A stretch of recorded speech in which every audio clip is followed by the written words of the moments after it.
What's going on, everybody? Welcome back to another episode of Wait, I'm a Mom podcast. I am Alicia Ace West, the hostess with the mostest, and today we've got Shannon, I'm going to say Phierce, as a guest. Welcome so much. Thank you for coming. Thank you for having me. Of course. Shannon is a mom of two.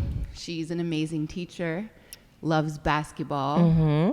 Your goal is to be a coach in the WNBA or something. I know it. I hope Secretly. so. Yeah. Secretly. We have been cool for a while. She was actually the first person that I told about my pregnancy, that I was pregnant. It's wild. Right? Like, she had just had her first child not too long, like, before, and then I think you were pregnant. Yeah, you were pregnant with your second. Yeah. And, you know, I had that feeling I was pregnant, took the test, waiting in the friggin' aisle, panicking, is when I messaged Shannon. And it was just like, I think I'm pregnant. Through a DM. It was a DM, was it yeah. DM? On Twitter. Are you sure? Yeah. I thought I, like, WhatsApped you. No. That's wild. Yeah. I picked you, of all people. I know. How do you feel? I was very honored. I was honored. I couldn't believe it. That's so random. It is. Sure it was a DM? Girl, the first time I met you in person was after you got pregnant. So I followed you. Yeah, we've on talked socials. for We've years. talked, but I Yeah. don't think like I had your WhatsApp. That's crazy. Yeah, you know, we'd always talk through Twitter. Yeah. Or X. Yeah. It was Twitter though. Yeah. Yeah, and you DM me. You probably gave me your number when I was like, I think I'm pregnant. Yeah, exactly. I was like, girl, just message me. Yeah. I just remember I was like, oh my gosh, I can't believe this is freaking happening. I was in the aisle, like, because I had already tried the dollar store test. Okay. And I was trying to convince myself that the dollar store test was wrong wasn't because right. it was budget. So I was like, let me go buy this very expensive test for no reason. And I'm just like, you know what? I feel like I could talk to Shannon about it. So, yeah, no, I was excited for you, but I get how it'd be scary. Yeah. Just so many different factors. Mm-hmm. You know, not really having a relationship so early on and whatnot. And then not really wanting to tell people who would be too invested or would tell Ezra. Right? Yeah, I know. But yeah, I'm thankful for all the advice that you gave me. I hope it was good. I hope it was, as a new mom. I mean, yeah. I'm not an expert, but no, I speak from my heart though. Of course. Yeah. We just learn as we go, you know? Mm-hmm. Well, welcome to the podcast. Today we're going to be speaking about mature motherhood. Mm-hmm. Shannon has such a unique story, and I'm truly just inspired with the tenacity of even trying to have a baby and then being able to handle the situations that you were thrown into. Before we get into it, we have a segment called the Wine Down. Okay. I got us a little bottle of wine. It's the saintly one. Recently, it's Canadian. The Good Rosé, it says. I think it was last year. Maybe the year before, but I'm pretty sure it was last year. They did this cool pop-up at like a old coin laundry place. Okay. And they took it over. They painted it pink. They had the logo outside. They like had merch. It was really, you were there, really I'm cool. assuming. I wasn't there. Oh, I just saw it on okay. social. I did not get invited. It's saintly. Hopefully you guys will invite me in the future. So yeah, I've never tried beautiful. it before, but I feel like today is the perfect day to crack it open. All right. I haven't had a rosé in so long. Okay. I love rosé. Yeah. When I do drink.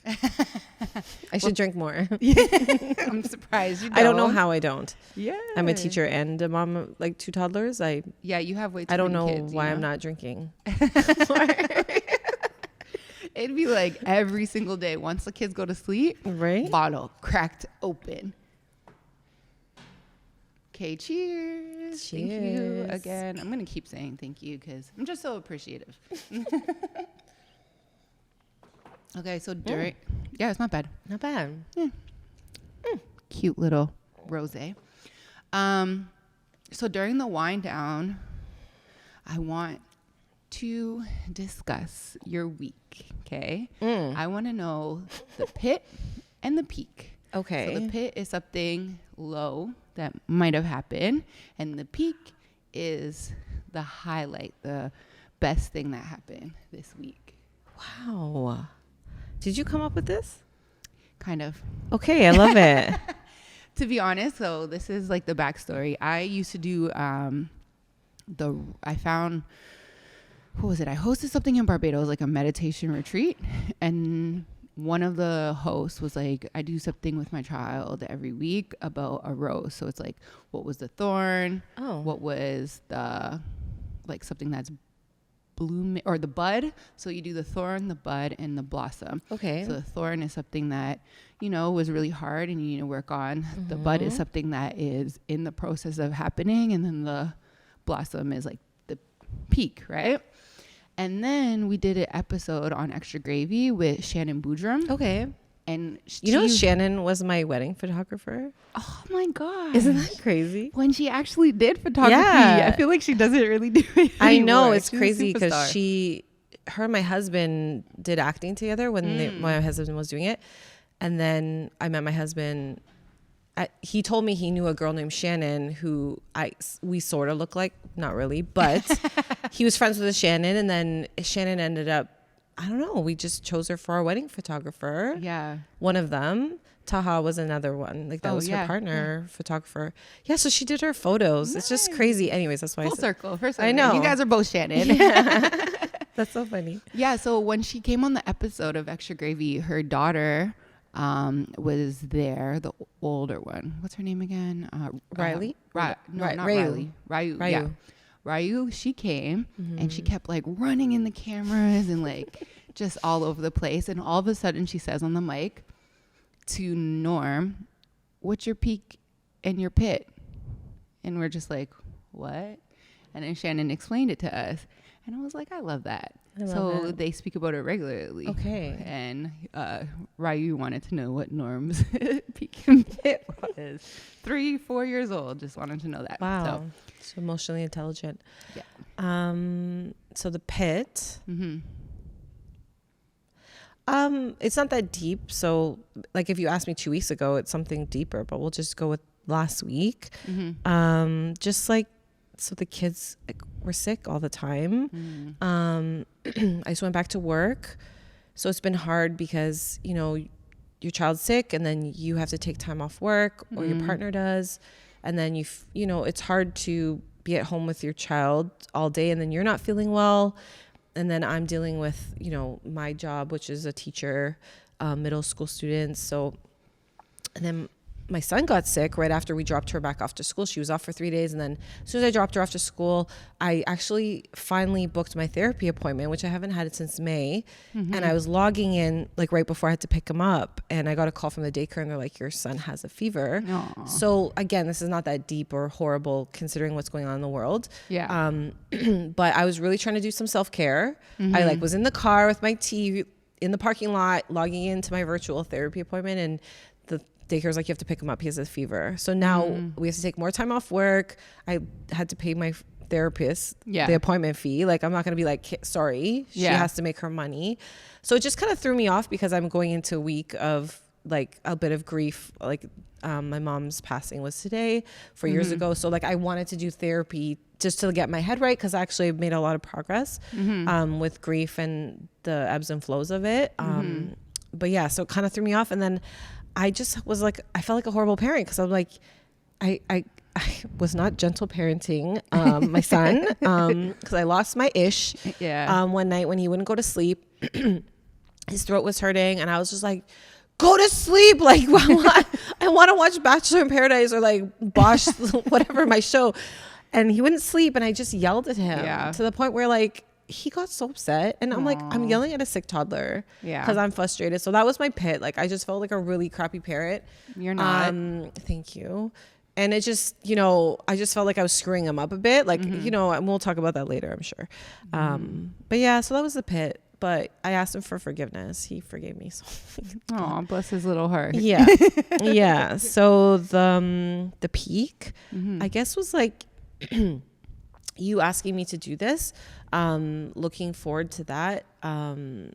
Because again, it was weird that you asked me to do, not weird, but it's meaningful that today's the date you asked me to come do this. Yeah. It's the 4th year of my mom being not here with us on earth. And it was really hard because I lost her while I was pregnant.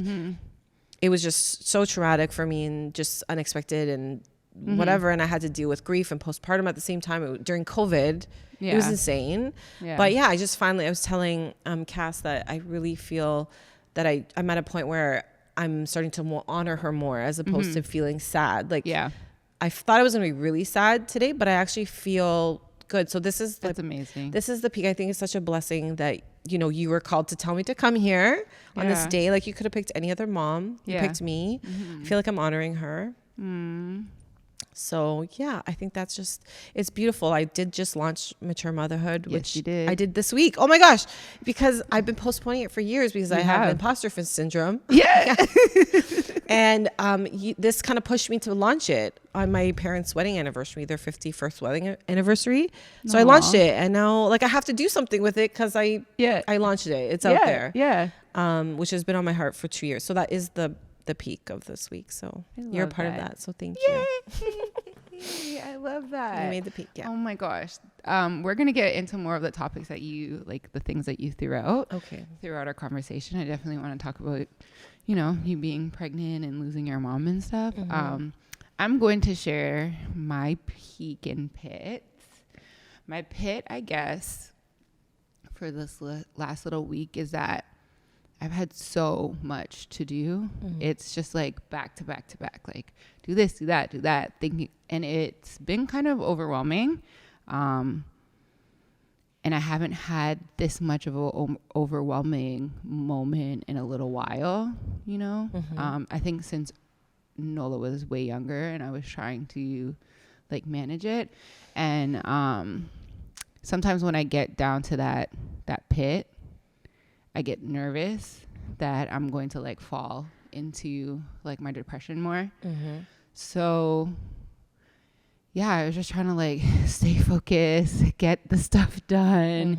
Even coming here today, I had to like push myself through it because I was just like, I'm tired, you know, I'm exhausted. I need a break, but thankfully I'm going away soon to Barbados, so I'm taking that time. Like, I'm literally going by myself again. I have a couple of friends that are going, but they're staying in their own place. They're doing their own thing, you know.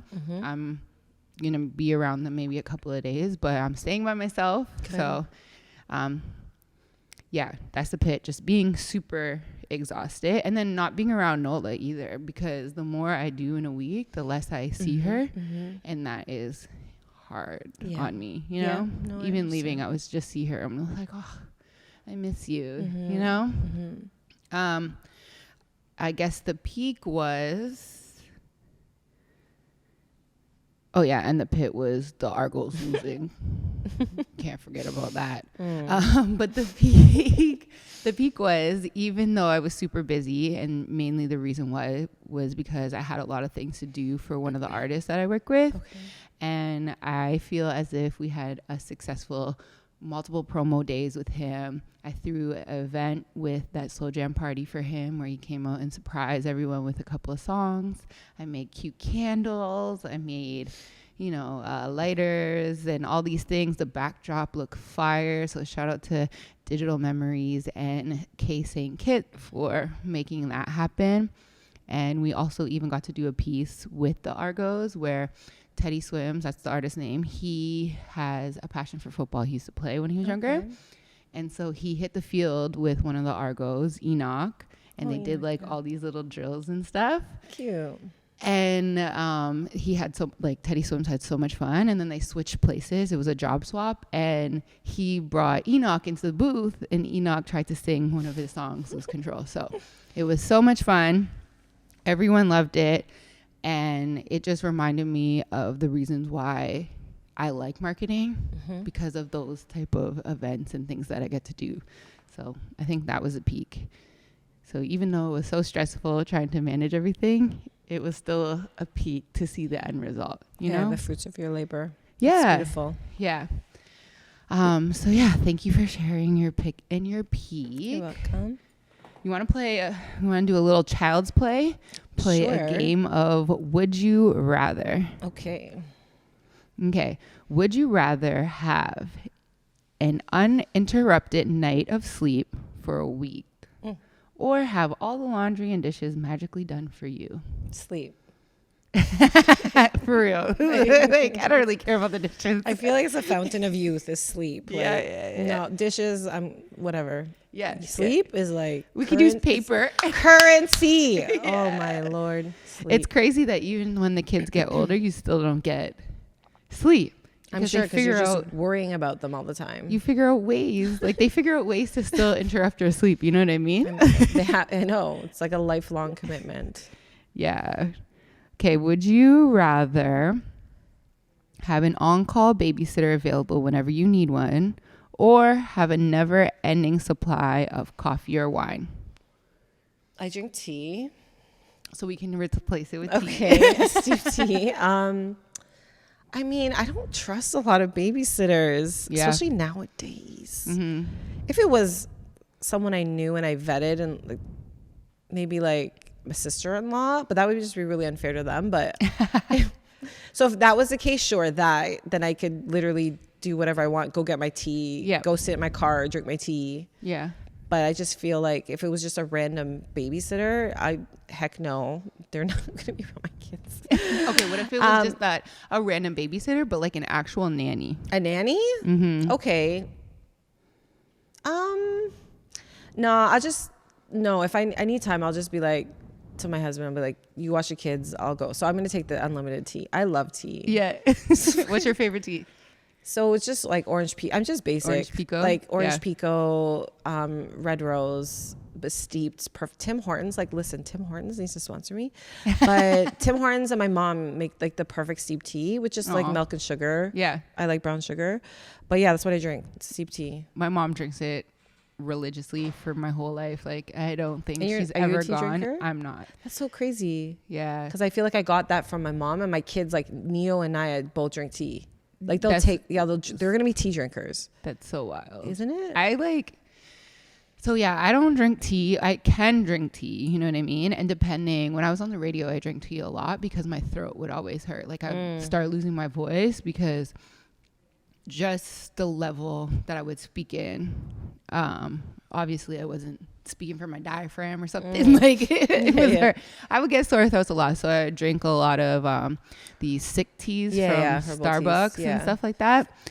Other than that, I'm not really, a tea drinker, but as there's a tea drinker, every time I say there's something wrong, oh, you want tea? You want tea? I was like, no, I don't want tea. Tea is not the cure of everything. And that's because his mom is that type of person. Yeah. And his older daughter, Taya, she drinks tea. And I'm always looking like, how are you drinking tea? Aren't you too young? I feel like there's two types of people, tea drinkers and coffee drinkers. I don't even drink coffee. Okay, or there's people who drink wine or coffee.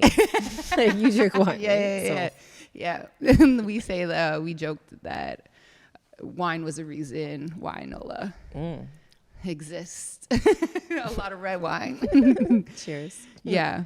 And another one is, would you rather have a never-ending supply of patience or a never-ending supply of snacks and activities to entertain your kids? Girl, my number one prayer, I swear to, you know what? I swear I'm saying every single day, I ask for patience. Yeah.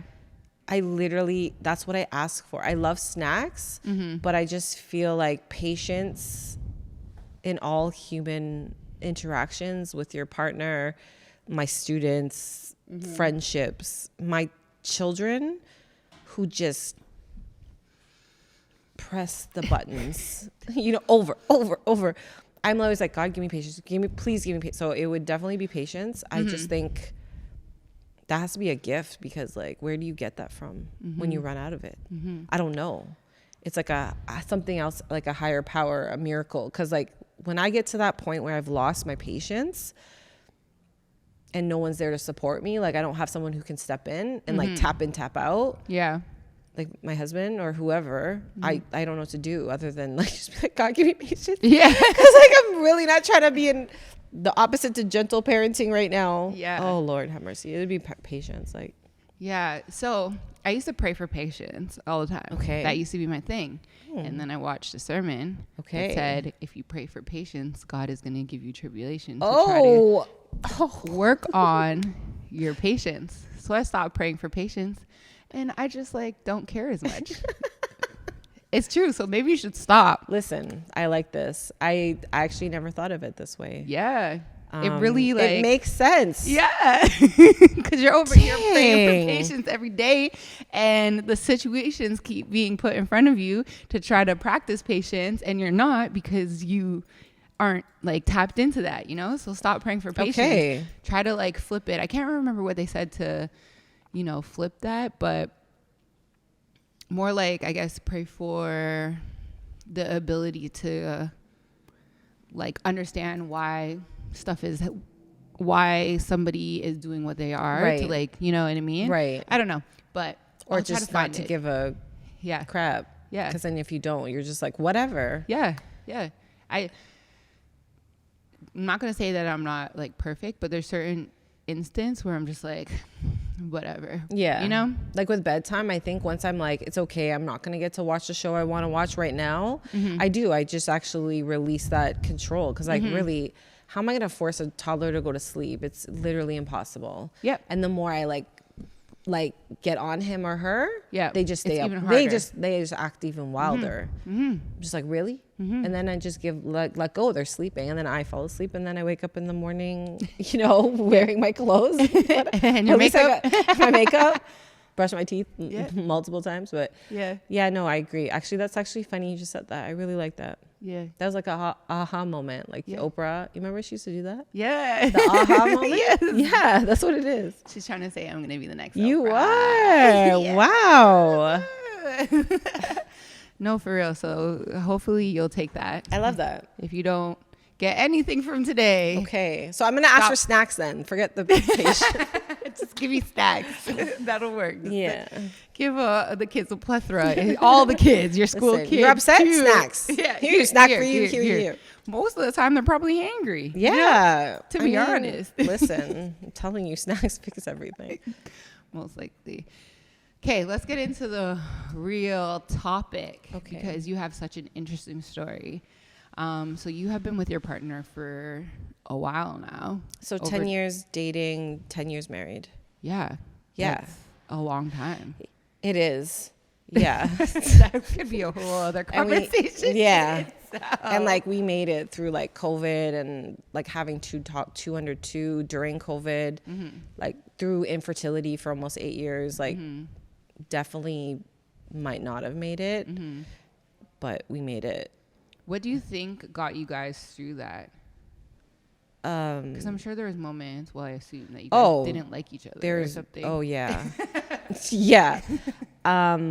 For us, like God is at the center of our marriage, which it is at many people's marriages and relationships, and things don't work out.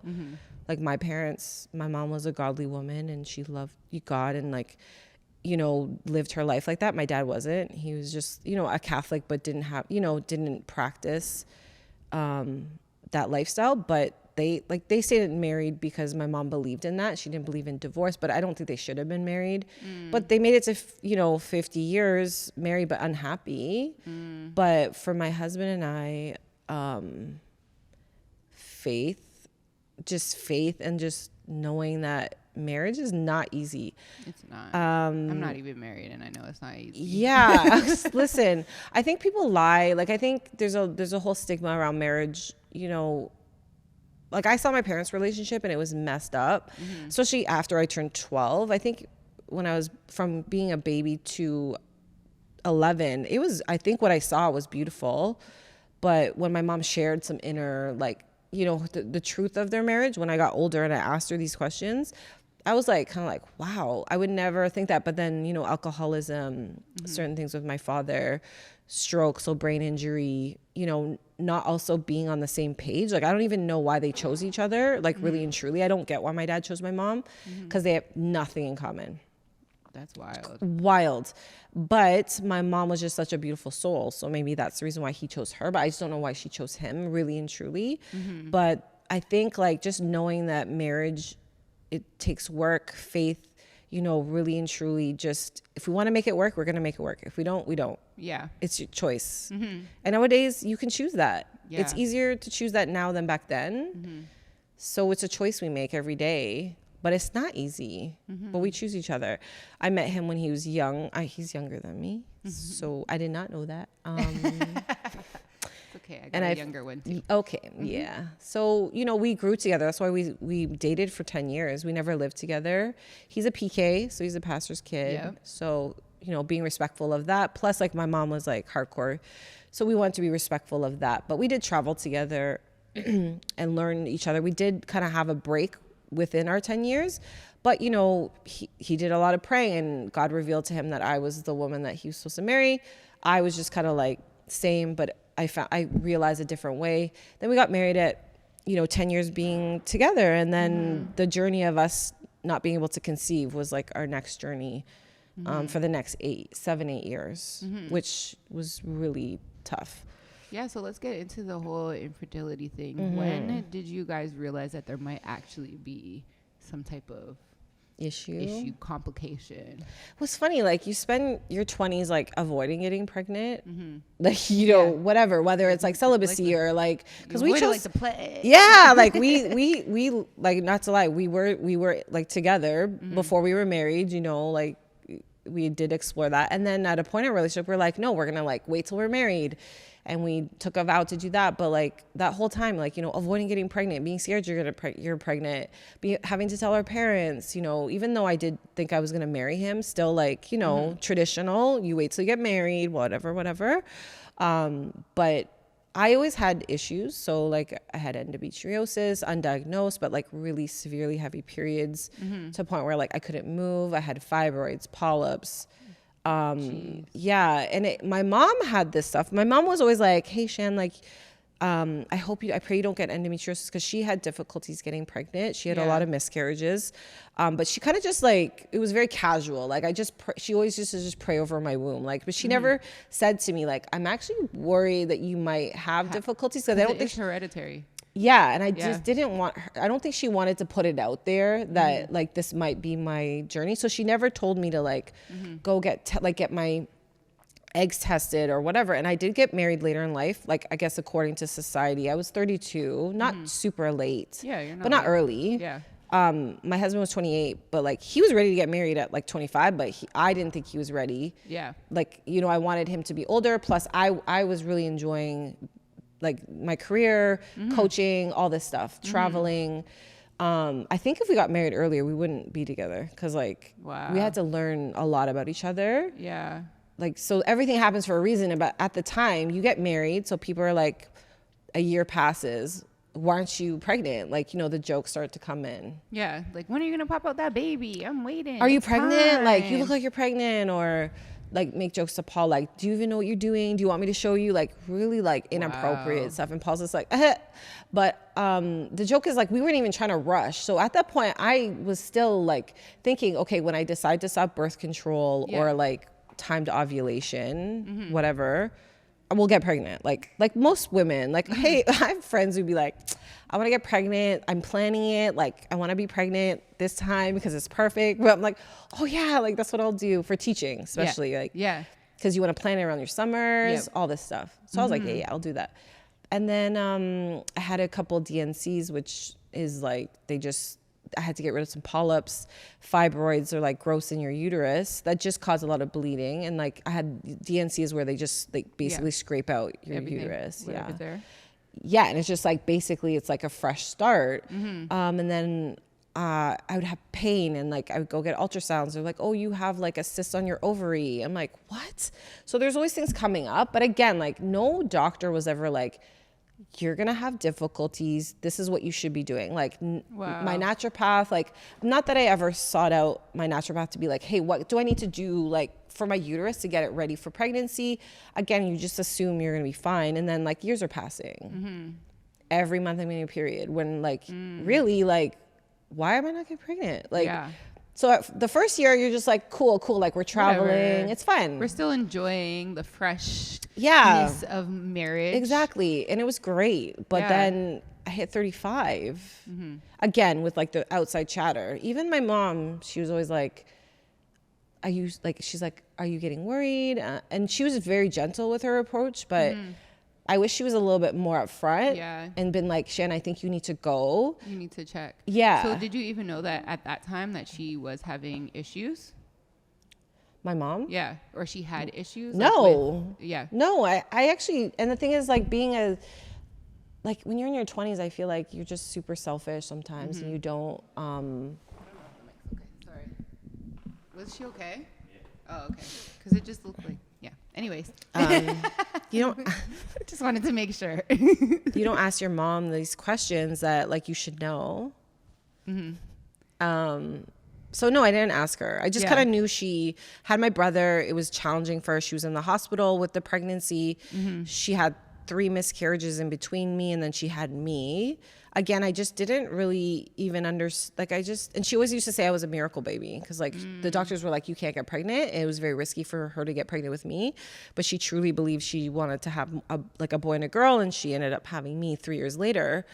But no, like I still oblivious. And then, she would just be like, so I'm on 35, I have people saying like, why aren't you having kids? Like you're running out of time, and that whole like ticking clock. Oh my gosh. Ugh. So then I'm like starting Make the situation stressful. Why don't right? you? And then I just my mom would make comments like, I'm not going to be around forever. Oh my gosh. And like, I don't think she meant, but I think she just was like feeling desperate. Like she really, maybe she thought I was waiting, but I was like, no, like we literally, and I didn't want to have these conversations with her at that point. Yeah. I don't know why. I just felt like a wall with her with that. But then I ended up opening up with her when I was like 38. But so I finally was like, I think 35, 36, feeling sad every time I get my period. I would start to feel like, oh my God, is this like, is this my reality? Yeah, am I failing as a woman? Like I have all these kids who I call my kids at school, but they're not mine. And I'm pouring my life into these children who I did not give birth to. But maybe that's my journey. Like maybe God's like, oh, I gave you all your children, so here you go. And I'm like, no, I don't think that's, and I used to pray. I was like, God, like, is this what you wanted for my life? Like, I truly feel like I'm supposed to be a mom to my own children. I want to give birth. Like, I think that's what my body was made for. Everything. Me personally. I felt that in all inches, like all parts of my body. And then coming to my husband, he comes from a big family. He comes from like, he has 3 sisters, a twin. His mom is like one of like 20. Oh my God. Right. I hope it's different moms. Okay. Listen. You'll never catch me popping out those 20 kids. Right. So anyways, he comes from a big family. Hold on. Yeah, my dad's side, he comes from a large family. There's 10 of them. My mom, there's only 3.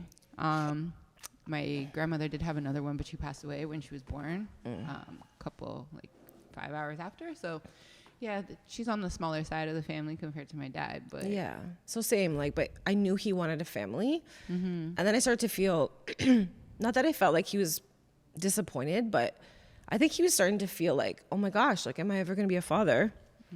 I'm like, oh my gosh, like, what if I can't give him what he wants? Yeah, and I'm like, that's not fair. So I started to doubt myself as a wife. Like, yeah, did you ever feel like that would, potentially end your relationship if you weren't able to? Yeah, and we had that conversation.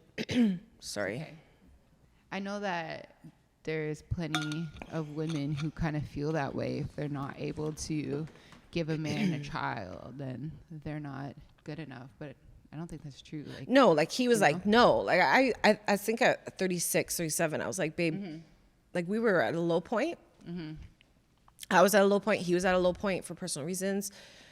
I was like, you need to go find you a wife that can give you children. And he was like, no. I'm like, he's like, whatever happens, it's like, it's God's will, like whatever. I'm like, no, like this is not it.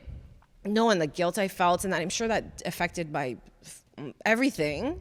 So then at 36, 37, I did look into like government funding for IVF. Okay. So you're supposed to do certain steps. You're supposed to do like IUI. There's all these terms, right? Like sperm wash, like all this craziness. You'll know if you've been through it. It's like steps to see. Like, so I don't know. Like, I don't know how in depth you want me to go, but it's like you're supposed to do X, Y, Z. Because I don't really know, I never. Okay. So like technically, like you should see how your eggs are. Like you can get a test to see what quality they are. So I did. Like their life or something? Yeah. Like how, so there's a scale, and I can't remember off the top of my head, but there's a number. So if you're at a certain number, like the chances of you getting pregnant naturally are great. If it's below a number, chances go down. Obviously with age, the quality goes down. Yes. Pretty much.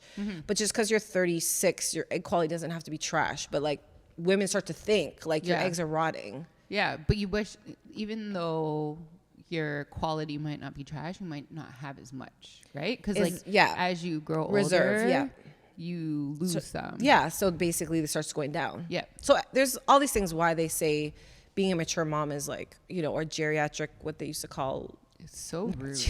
Geriatric pregnancies. They call it advanced maternal age now, which I think is nicer. Yeah. But doctors will slip up and be like, oh, geriatric pregnancy. Or you'll see it somewhere and you're like, that really hurts my knees. Am I 60? Like, come on. It's rude.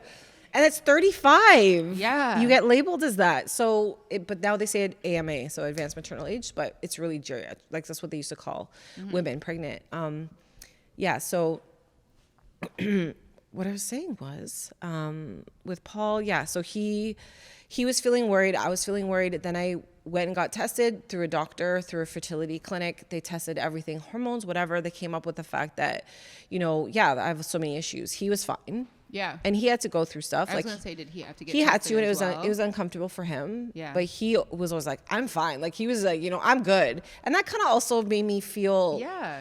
Yeah. And I was hoping it wasn't him, but then part of me was like, I was kind of hoping it was sort of him too. So yeah, like how dare you be like, no, I'm good, I'm fine. Like how would you know? I know. You got another like kid somewhere? But I know. It's like right, but he wasn't wrong. But because he's young, his the lineage he comes from, there's no signs of dysfunction with the little swimmers. So me, I'm coming from like full out dysfunction as I'm learning. And then, it starts, things start to come to light. So I did sign up for the government funding. So basically there's different things you can do without like IVF, which is in vitro, which is way less invasive. So I actually skipped those because I guess like, I don't know, they wouldn't work because of my situation. Like I have endometriosis, I have polyps, cysts, I have really like, it's just all this stuff. So they were like, let's just do IVF, and it was paid for the government. Nice. So if your name gets pulled out of a hat, basically you can do it, and you get like a type thing? Yeah, well, I don't know if it's a draw, but your name goes on a list, and the list is long because in vitro costs like tens and thousands of dollars. Yep. Like per cycle too. Per cycle, like I would say 10,000 off the top of my head. Because when we finished the free set, I was trying to go back because it all failed. So and you actually went through IVF? I did. I did three rounds. Wow. And again, no one knew. So I started, so it's like you're injecting. So they give you like a drug plan based on your hormones, but because it's government, they kind of give you like the basic plan. Yeah. So if you want the high end plan, you gotta have some bread. Yeah. And like there's a clinic downtown that is known for one of the best in Canada, but you gotta have money, like Celine Dion money. Like that's what even the doctor said to me when I went in after, because I wanted a last opinion. What is my situation? This is like me at 30, I think 39. I was like, tell me, like, you tell me what's going on. Because I felt like with the first process, like the first experience of IVF, it was not to say the doctors weren't good, but like it wasn't as thorough as I wanted. Yeah. Because when you're desperate to have a baby, you'll do whatever. Yeah. You want all the things. So I did do 3 rounds. It took about 2 years. Egg retrieval, I only got like the first time it was like it failed. There wasn't enough response. So you inject, they see how many eggs you get, like, so it's supposed to make your eggs bigger. They literally, my eggs were not responding, so they canceled it. So that was one wasted round. And you get 3. Yeah. And then, so I had just injections of drugs in my body. So I actually look pregnant. So, you know, I go to work and people are like, oh my gosh, congratulations. And I wasn't. Like, it's just awkward. It's so, and it makes you feel like you're crazy. Like, it's like birth control pills, like, on another level. Like, you're just injecting. And then the injection stuff is really kind of traumatic. Like, if your partner can't do it for you, you're doing it. It's just needles. Like, it's insane. So then I go back, they try a different protocol. It's all like guesswork. Yeah. Second protocol, I guess, worked better for my uterine lining, whatever. They get like 3 eggs out of it. And like, I'm sitting in the thing and you hear, like, you go and it's like a factory of like women that just want babies. Like, the whole place is packed. Yeah. And you just don't realize. You don't realize how many people are going through it. These things, these situations. And it made me feel a little better, but I was like, damn. So you're normal. This is right. It's normal. Yeah. So I'm sitting. I'm like, there's like a sheet, and there's a girl that just got her eggs taken too. She's like talking to her partner, who's an older man, because I was looking, and she's like, and she was young. She was in her 20s. I could tell. She's like, oh my gosh, they only got about 30 eggs, and I was like, and I'm here with my 3 little old eggs. I was like. Yeah. I felt like, wow, okay. So the doctor's like, don't worry, it only takes 1. That was their thing. It only takes 1. But there's no testing of embryos. That costs more money. Yeah. So in the free program, you don't get that. It's more like, if it's going to work, it's going to work. So I have 3. Yeah. So they have to like combine the sperm with the egg. They make an embryo. They let it sit. It either like thrives or it doesn't. If it thrives, you got 3 good embryos on ice. Nice. And then you got to implant. So with the free program, you get an implant 1 at a time. Okay. There's no like triplets happening here. But if you pay for it, they'll implant more. Yeah. I really have this theory that J-Lo and Mariah Carey both got, and maybe even Beyonce. Maybe. Did IVF so that they can have their twins. Possibly. Like, what are the chances? You know? And it, like, even with Mariah Carey and J-Lo, they had it like the same time. You know what I mean? Around the same time. And everybody's like, what? Like, you're 50. I think that's what they were. I would love 50. To know. Sometimes, but then I learned that the older you get, the more eggs you more release. Likely you are to have doubles, triples. Yeah, because your body's like, here, the eggs need to go. They're rotting. It's time. Knock them all out at once. That's also true. Yeah. But you just don't know. But, you know, IVF is just helping the process, whether you use your own eggs, your own sperm. Like, it depends. Like, I could have, like, if, you know, my husband's sperm wasn't good, I'd have to grab someone else's. If I didn't have good eggs, they would grab someone else's eggs and his sperm and still create an embryo and implant it in me. But then that brings me to my uterine lining, which was so jacked up from endometriosis, which they didn't really test for because that's not part of the budget. Yeah. Again, I'm not aware of this until later. So they put you on hormones to get your uterine lining ready. And then to get it ready, then they implant.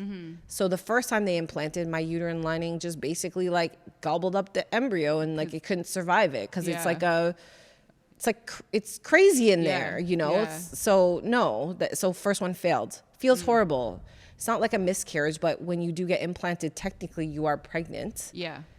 And I remember the doctor when he implanted me, it was weird. I was there, he's implanting it with like a tube. Yeah. And he showed me the picture of the embryo and the lining. He was, look, you're pregnant.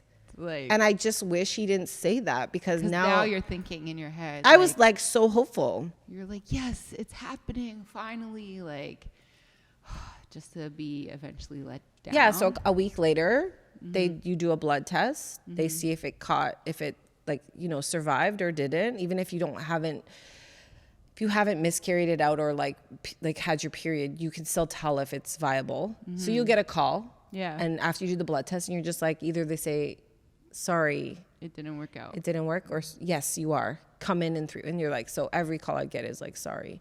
And even with or without a period, like, so even if you didn't get your period, as soon after you'll like get rid of it. Yeah. Which is kind of like a miscarriage in itself in a different way. But they don't So explain traumatic. this. So yeah, so I did that 3 times. Oh my gosh. So did you end up going to therapy because of this? Because I feel like all of this situation, especially the constant losses, play with your mind so much. On top of like the hormones, like that are just like you're injecting. Yeah, no, I actually didn't go to therapy for this loss because I ended up losing my mom. So I ended up having to go to therapy for grief, which ended up turning into like, no, so I actually I wish I went, but I think in the time I was just like, I was in like, this is my job. You're in the zone. I need to get pregnant. I'm going to do whatever it takes. Not realizing I was kind of doing the wrong things. I was like. You were super obsessive, controlling. Like, I don't think you can control this crap. Like, I think when I let go of control, so after I lost the 3rd embryo, I was like, wow, depressed, sad. Our marriage like was hanging on, but like I was like trying to come to grips. So that's why I booked an appointment at this other clinic, which I was referred to by my naturopath. And this was the expensive one. This is like the high end. You got Celine Dion money? Yeah. That's what she said to me. That's what she said for real? Yeah. I was like, wow. Because I think she looked at us and was judging. Like, if you look at us, she knew we didn't have it. You're in the tax bracket. Pretty much. So she just laid it out. Like, she showed me, like, my medical records. She actually brought up a fact that apparently I have fluid in my fallopian tube that washes away embryos. Wow. I'm like, wow, okay. Nobody freaking told me this? No, it wasn't in the budget. So I have this is sounding like a corporate job, right? Like, cyst on my ovary. This didn't happen. It's not in the budget. Cyst on my ovary, which is not, I guess, stopping me from ovulating because you have 2 ovaries. Thank God, because if something happens to one, you have another. But the one fallopian tube, she's like, what we would have to do is like clip it off, and it would be damaged. So you eventually like she's like, you were desperate regardless. So we clip it. We'd have to like do another DNC, which is like basically scrape you out. Yeah. Everything's clean, but there's no guarantee. And she said also your eggs they're not good. So what you need to do is you need to find an egg donor and your husband's sperm, and you could maybe carry the baby, but like you're risking it. Like you're risking tens and thousands of dollars for maybe. So she's like, I'd highly recommend a surrogate without your egg, your husband's sperm. And I'm like, so I'm going to have some other girl carry my child who's not really my child, really and truly. Yeah. But maybe I have to do this for my husband. I was so messed up in the head.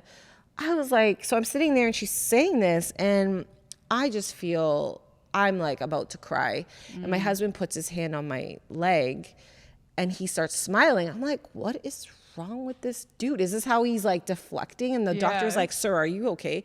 He's like, yeah, I'm good. And he's like, Shanny's like, take a deep breath. Because I was like, to hear that news, like it's the end of like you're a professional, you're the best of the best. Your throat's probably like, I was like, get me out of here. And then she's like, do you have Celine Dion type of money? Because that's what it's going to cost you to get a surrogate, to get exactly right. So like she brought us like the financials. I almost was sick to my stomach. I'm like, so we're never going to own a house, pretty much. Like it's just a risk. So we come outside and Paul's like, I'm like, what? I was like literally shaking because I'm like, I'm not having kids. And he was like, God literally told me you're pregnant. I said, what? I said, stop. Like, this is not the time and the place to joke around. Literally, though. But between my last my last loss of my embryo to this appointment was a couple months. It was like 4 or 5 months. Yeah. And I did take time off work. I took a stress leave to help take care of my dad, who was really sick because I thought he was going to die. Yeah.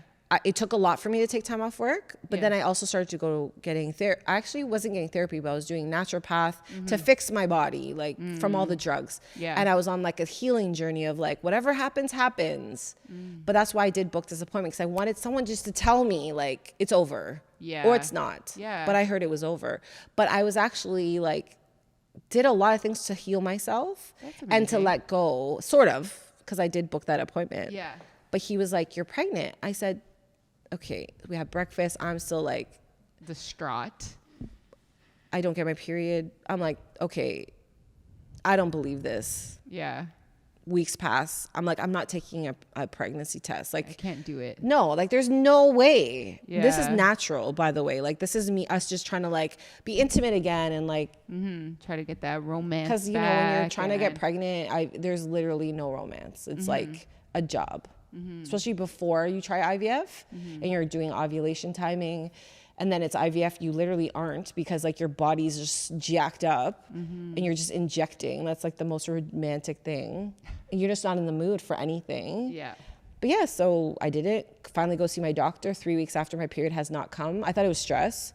I'm pregnant. My doctor was like, Shannon, you're pregnant. Like she's been through it she's seen the whole journey. thing. Yeah. I was like, no, I'm not. I was literally in denial until I gave birth. Wow. I was the whole pregnant. Pregnancy. Yeah. You just And I had the believe. most perfect pregnancy. That's I didn't so even beautiful. Yeah. So I had my baby naturally, my son, and then I had a daughter right after. I didn't even go back to work. That's the story. So I feel like Paul is what, like a prophet or something? Like, I don't know. He might be. Those He does. PK kids prayers actually came through in the last quarter. Like, I'm telling you. Well, my mom was like, she's a prayer warrior, and she did pray all the time for us. And she'd always lay her hands on my womb. Like she'd always like, literally every time I go visit her, which was kind of obnoxious. Like I was starting to get annoyed. Yeah. Because I literally didn't understand the power of prayer. But now I realize like that was what she was here for, really and truly. Before she left, she knew I was pregnant. I did tell her. And then, 7 months she'd passed away. Yeah. Knowing I was pregnant, but never got to meet my kid. So. So, okay, going through your pregnancy, how, like, did you do anything to try to protect this? Because I feel as if you think your body isn't good enough to do this, and it's happening.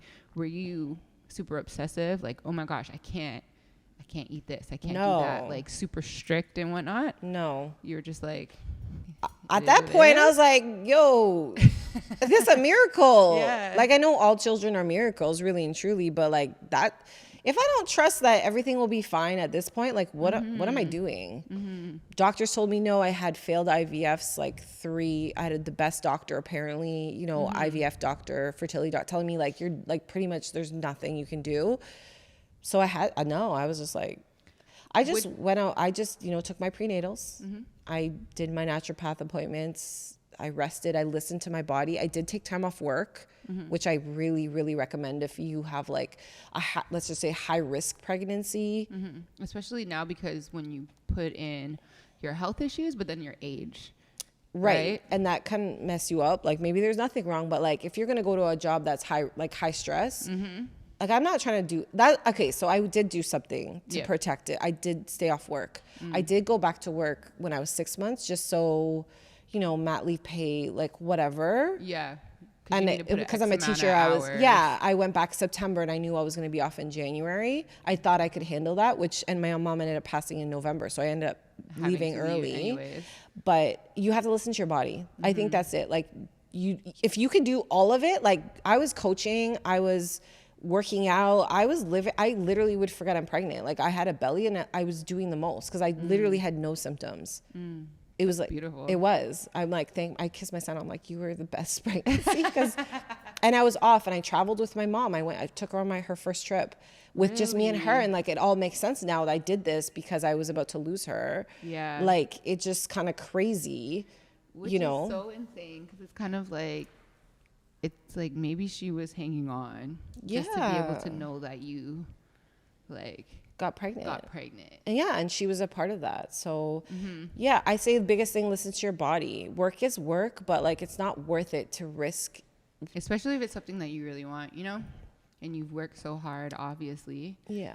Would you have, if you guys had the money, would you guys have spent the money to try to do the expensive high-end IVF? So as a woman like wanting a baby, I think I would have done whatever it took, literally.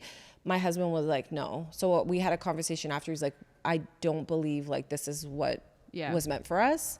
But he also was hearing God talk to him and being like, your wife's going to get pregnant. Like, you're good. Because he, like, I think when you're so desperate, you don't hear like signs. You don't see it. Because you're just so focused on like the tunnel vision of getting pregnant. Yeah. So he was like, no. Yeah. He was like, no. And I would have been heartbroken because like if I actually wasn't pregnant, then I'd be like, what's wrong with you? And then definitely would have had to go into therapy and all this stuff. But he knew. So I would say yes, he would have been no. if none of this had happened, would you have adopted? Was that something that you think you could have done, or?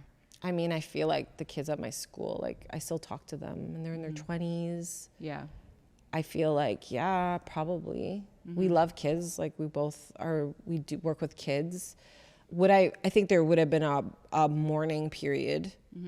For sure. But I think I would have come to grips and definitely done adoption. But I feel like all these kids I teach, like I feel like they're like my children. So of course. Yeah. Or maybe Especially not. when they, like, Maybe come no back. adoption. Maybe just be a teacher and like, you know, be that teacher that these are my children forever. Yeah. You still had those kids, but obviously it would be like, oh, I wish, you know? Shout out to the people who can actually cope with it, you know? I think it would with take that decision. I think and, you would have to do a lot of reality. work. Yeah. Yeah. But if that's your story, I think at some point you would get peace. I don't know. Like if that's truly what you're, because I know people that thought they wanted to have babies and then it didn't work out and then they're actually at peace with it now, which I think is beautiful. Yeah, for sure. Okay, so you get pregnant, your mom passes away. Do you want to share, like, how did she pass? She got sick? No. So she's from Trinidad and she hadn't been back home in a while. And her siblings, she had 11 siblings.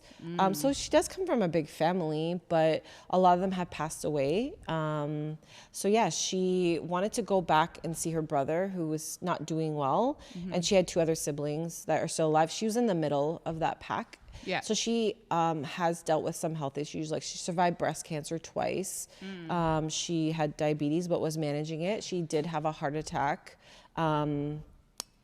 prior, like 8 years prior, just from stress and also like from genetic stuff. So she'd always keep an eye on it. Like her doctors gave her the A-OK. Like she's the woman that like studies naturopath and she's not a naturopath. Like she would, so I'm telling people to take Floradex, like if they're iron deficient. Cause like I know this stuff because of my mom.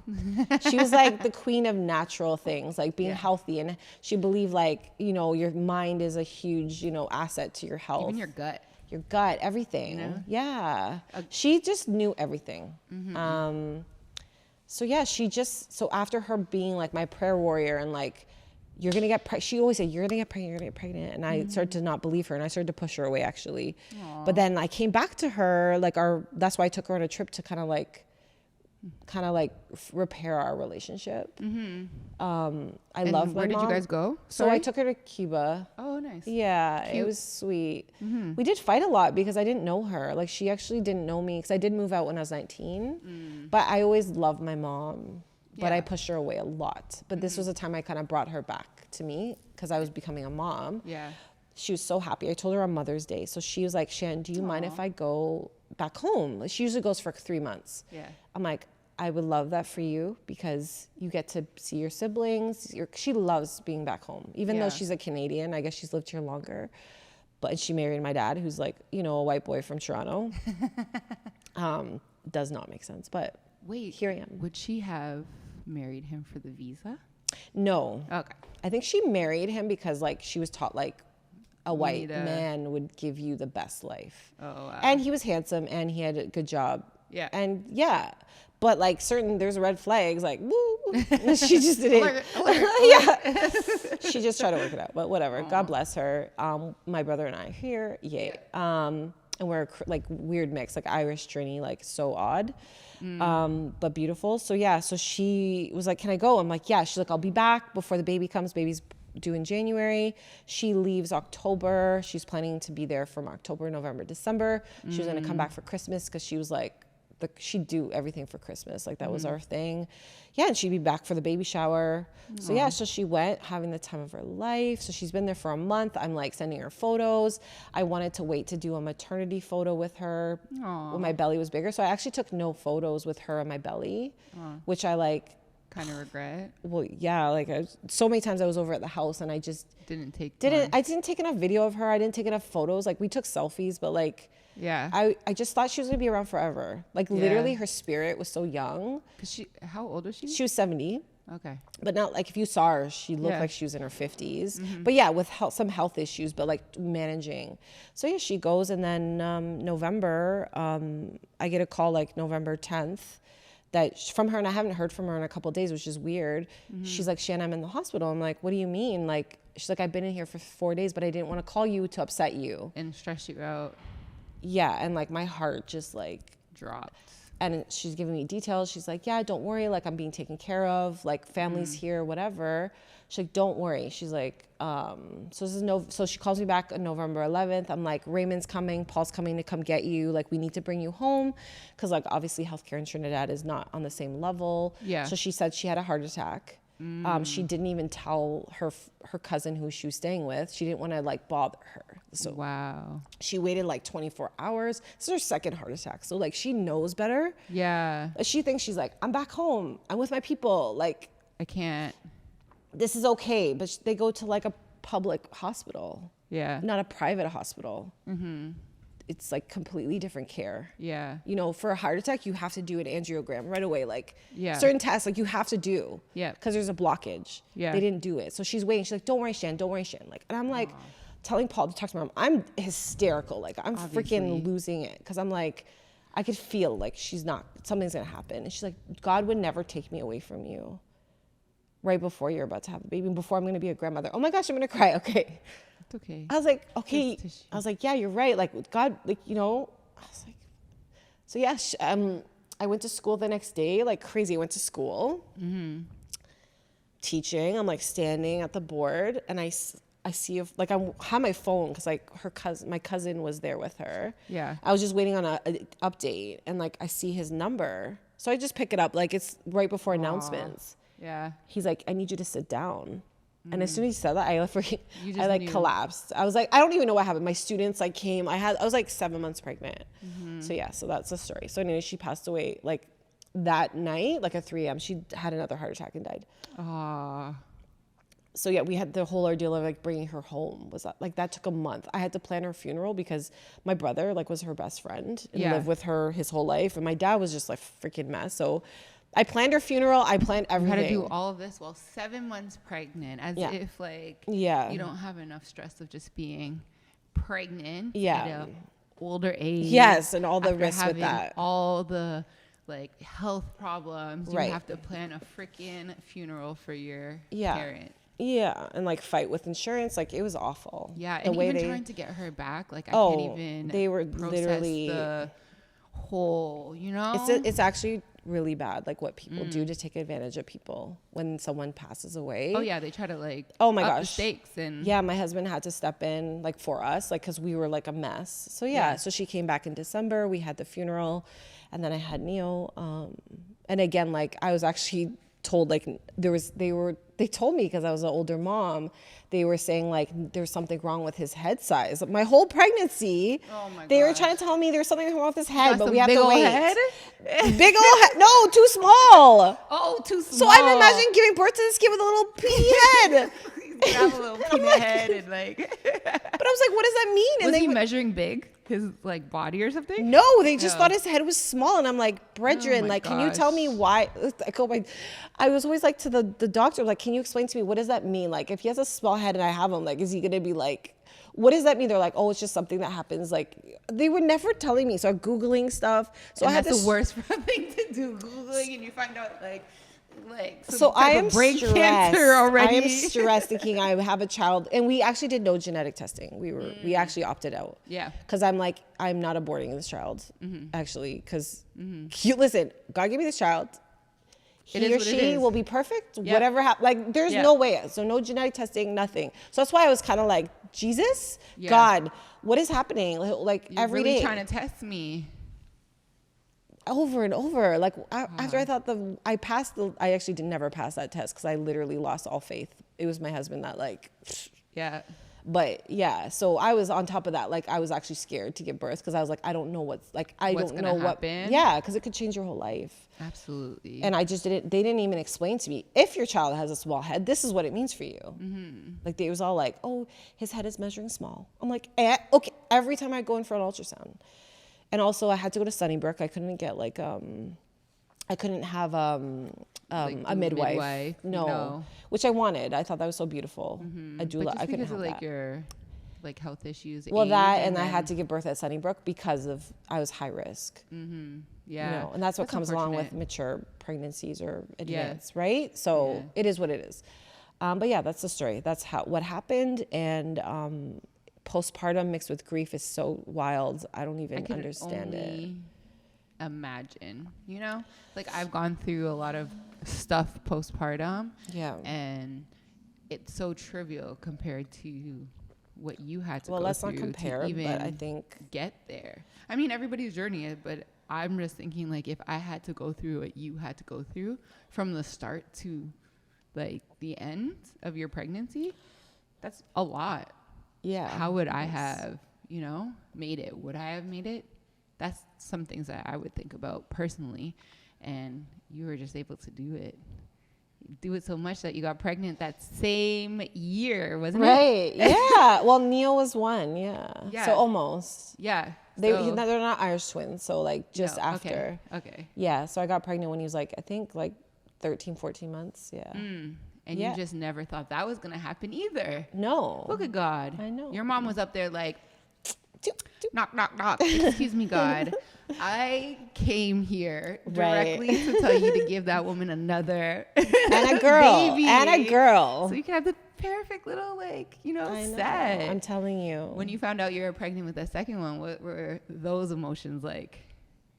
I think I was like, why me? Like, God, like really and truly this 7 to 8 years of waiting and like heartbreak and like really and truly, like if God really makes you wait for something, he really is preparing you for something like out of the world that you can never imagine. Like not only do I have a healthy son, he had a regular size head. Yes, he did. Because when he came out, I was like, how big is his head? That was the first thing I said. Measure it. I don't care about the weight. I don't care about the length. I'm not even kidding. I was like, Measure Paul, the head. how does his head look? Jeez, he was perfect. Oh my God. And then my daughter, same thing. She's measuring small with small head. I'm like, whatever, yo. She's good. Same thing and I did not let it worry me. Some days I'd be like, oh God, please. I don't know what's up with this small head thing. I really need to ask a doctor about this because I never got a chance. But no, I just felt like, why me? Like, wow, like really and truly, there's nothing in this world now that can like faze me truly. I really need to just remind myself like the gift I've been given. Like, yes, on hard days, I'm like, first of all, I'm like, why did you make me a mom? Because I'm a horrible mom. Because I'm like here, like just wanting to like. You're not a horrible mom. You know what I mean? Like I literally sometimes like. You just feel it. I feel it because I'm frustrated and I want to like, I'm having mom rage to the point where I'm like, you know. But that doesn't make you a horrible mom. I know. You love your kids so much. You take great care I of know. them. I know. You make them a priority so much. You're right, but you not. Okay, thank you. I guess stop saying that, right? Yeah. No, so I feel like this. I have to share the story, which is why I started Mature Motherhood Collective, because like not only to share my story, but like to give women like hope and faith and just a story that they don't normally hear. Yeah. And like to add some humor to it, because like being a mature mom, like there's some things like I can't really relate to you maybe about because you're young. I'm not that young, okay? I'm in my 30s, baby. If you're 30, you young. Because when you hit 40, like stuff just starts to fall out. That's how I feel now. Sometimes. No, I'm 35, like, I start to fall apart. I'm tired. I know. I'm about to be 34 in January. I know. So Yeah, so I can't I'm really relate to I'm the coming. younger 20-year-old moms. Yeah. And that's who you see at the parks. Like, you're just like, hey, girl, yeah. Oh, yeah. Like, my nanny or this, like, whatever. I'm like, no. Do you feel like, how was your friend circle? Did your friends already have children and stuff? Yeah, that was a tough part. You see your kids, you see your friends with kids, and you don't have any, and then eventually you do have any, and I'm sure there's that age gap. Yeah, I lost a lot of friendships. I think because part of me pushed them away because it was hard, baby shower after baby shower. Yeah, always seeing these people. And I was happy. I was genuinely happy for them. But like friends who were having like, this is their third, this is their fourth, this is their fifth. I'm like, God damn it. Right? I'm like, God bless you, but for real? No, I'm not coming to your baby shower. And then like, you know, maybe my friends also felt like they felt bad. Probably. And they pushed me away. And I felt kind of abandoned by some. Not their fault. That was not their job to like hold my hand through this, but I was there for a lot of my friends through their like baby stuff. I never was anyone's godmother. That kind of hurt my heart, but it's fine. Like then I start to meet new people, again, always younger than me. And then, yeah, they had their babies, and then I had mine, and now I'm friends with younger moms with babies. But again, I always felt like a little different. Yeah, you still feel. Well, like people don't know how old I am. I think when I tell them how old I am, they're just like, oh, wait. Like what? Wow. Yeah, wow. Then I feel good because I'm like, thanks, girl. Thank you. Youthful. But I just really feel like there's certain things that were not told to me, and I found out different ways. And I want to share that because, I mean, I feel like there should be a normalization of pregnancy later in life, because I was speaking to someone randomly on a trip, and she was like, it's just so crazy. Every other country other than North America, it is normal to have kids up into 50. Women are having babies after 50 really? in certain cultures. Certain cultures. And it's not looked down upon. It's not looked at like, oh, snap. Like looking at a delicate flower. Like, right. Are you okay? It's normal. Is your baby going to turn right. okay? Yeah. There's no rotting eggs at 30 when you turn 30. They're like, it's just the whole, and so these babies are being born healthy moms. But it's like our society just tells us these lies. And yes, sometimes they're true. Yeah. But maybe our eggs are rotting early because we keep thinking they're rotting early, and then thoughts become things, or the and shit boom. that we put in our body. You right. know what I mean? We Okay, that know too. That North America's food isn't necessarily the best. Right. You go to Lots Europe, of stuff. Stress. Yep. We are always chasing after the money. We don't necessarily take time for ourselves. So I'm not surprised if our eggs are rotting early, just because we don't have that self-care that we usually do, right? Yeah. So I just want to bring that perspective, and not to say everyone's story of like mature motherhood ends the way mine did. Yeah. Because it won't. What's so crazy is that when I was younger, my mom had me, I'm her first, at 27. And I used to say to her all the time, like, you are so old having me. Because all of my friends had moms that were like, that had given birth when they were 19, 20, 21, 23. And then there's my mom at 27 having like me. And so she was always older than a lot of my friends' parents and stuff. So I was like, yeah, you're so old when you had it. Funny. And I was very convinced that I was going to have a child by 23. Okay. I was like, yeah, like this is what's going to happen. I'm going to graduate. I'm going to start working, and then I'm going to have the child, and then I'm going to come back, and I'm going to be a fucking millionaire by like 26. And definitely not a millionaire at 33 yet. Yeah. Maybe like 43. Yes.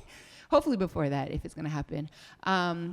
But yeah, so I was like, that was going to be the plan for me. I was just going to have the child at 23. I felt like that was a great plans. Like idea. But then, 23 happens, and I'm not even thinking about a child for real.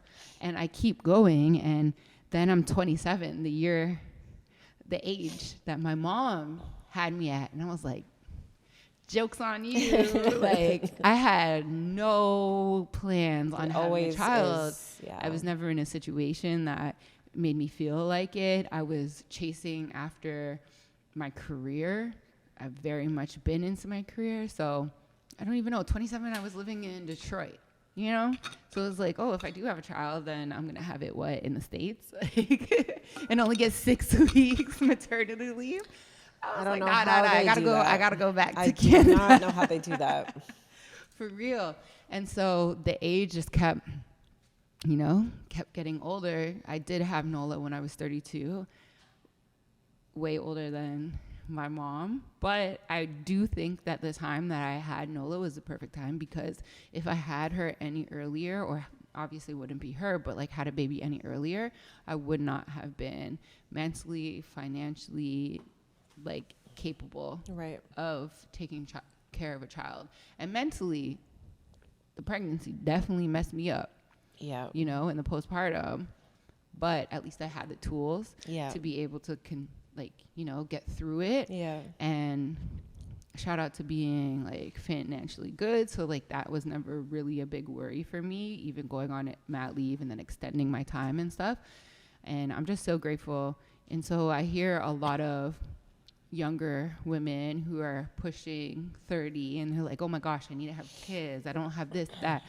honestly, yo, just take your time. Take your time. Because we are capable of having children. Yeah. Past 30, past 40. That's what I want to normalize. Mean? And I think like, if you want to go to a doctor and get checked, like your hormones, your Absolutely. eggs, Still do it. That. So in your head, because there are some women's eggs that do start to deteriorate early, but you can take supplements. Like I have a naturopath, her focus is fertility, and she's phenomenal. And I took supplements before I got pregnant naturally, just because I actually, just to believe that even though I kind of didn't, but I did. Yeah. And it helped me get pregnant. Yeah. But again, I didn't know this before. Yeah. But if I could tell any 20-year-old to start doing this now, take it now. What's the supplement? There's this, I mean, I'm not a doctor, but there is a prenatal she had me on that's like very high end clean. I don't even know the name, but the supplement she had me on was NAC, NAC, and it's actually an antioxidant. Again, it's not for everybody, so like go see a naturopath. But it's a high antioxidant, and it's been proven to help with your egg quality. So I was on that, but I also got massages. I think I was doing, like massages, like in different areas, just to relax. Pelvic floor, acupuncture that stimulates getting pregnant. Wow. You have to like tap into the right people, which is what I want to share on my page, right? So just taking care of yourself, but there are things you can do to help, right? But doctors don't tell you about. They don't tell you about that. I wouldn't have known, Yeah, girl. I haven't reached that point yet. Probably won't reach that point. I don't know if I'll ever have another child on purpose. But yeah, like they definitely need to make that more common knowledge, I guess. Yeah. Before we wrap, I want to know, you have 2 children that were under 2. Yes. Unexpectedly. Yes. On top of that, what were some of the pros and cons of having 2 under 2, and then especially at your age? So at my age, and during COVID, but let's take COVID out. Yeah. Because that was not. We can continue talking about hours. There's so many different things. So let's take that out. You can come back and get it. We can talk about other stuff. COVID just needed to go. Like that was just something on top of something that was just made it that much harder, but also beautiful because we spent so much time together. Yeah. So pros. So now I have 2 under 3. So I did have 2 under 2 for a while. I'm going to start with the cons. It's chaos. It's absolute chaos. You literally are just going by the minute, by this day, by the hour. Sorry. Like you're literally just in survival mode. Yeah. You hit your limit of patience and everything. Like if you want to do gentle parenting, it will push you to what's the opposite of gentle, rough, aggressive parenting, the style that I grew up with.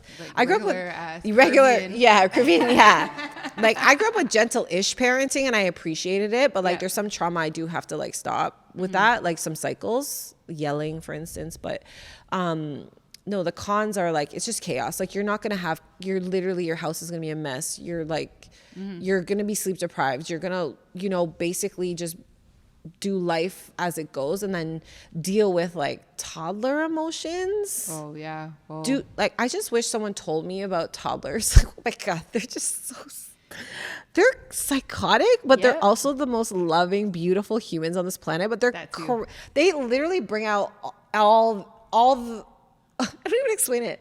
Every aspect of your life and your trauma and your beautiful soul that you haven't even brought out in so long, they bring it all out within an hour. Yeah.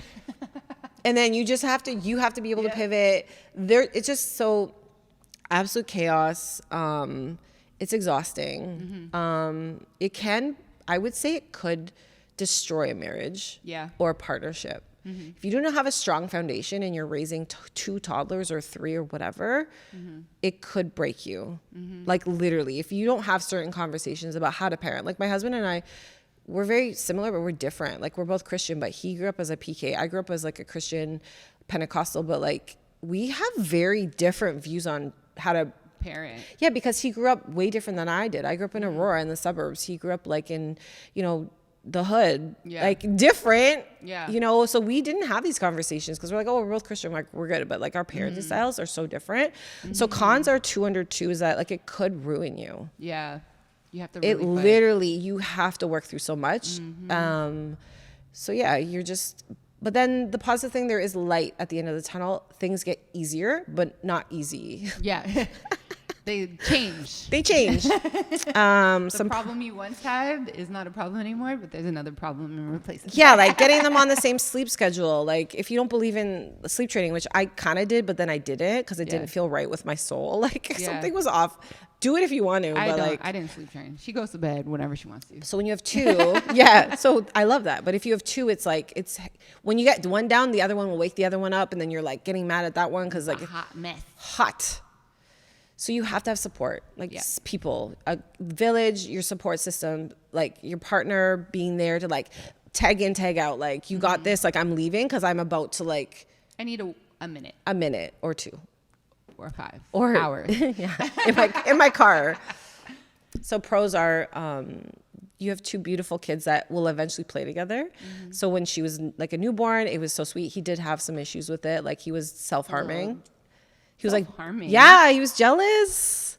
Wow, self-harming already. Banging his face against stuff. Like I was like, please don't. So I would have to like pour into him while I was a brand new mom to her. Like I'd literally take him to the park and she was just born. Luckily I did not have a C-section, so I was able to like get out. Yeah. So he did. Yeah. So he got through that because he was only 17 months. Yeah. Pros are like when they start to play together. It's actually really cute. It is. They entertain each other, but then they start fighting. So that would be like, throw that to the cons, but we're good. Yeah, like, figure that out. I love it. And she's so tough. Like, she will take him out. And he's just like, he's more of that. So sweet. You know? Oh my gosh. Yeah, she's a little more fiery and all over the place. She looks Remember cute. when I seen them during Hoop Queens? He was like way more chill, and she was just like, go. It was, yeah, she's something. Another pro is that they're gonna go to school together. So like, especially kindergarten, like JK, I think that's so cute. Yeah, that is. Yeah, like same class maybe. My husband's like, heck no, because he said like the teacher would always compare him and his sister. But I'm like, I feel like, listen, I want them to have the same teacher. So one parent teacher interview.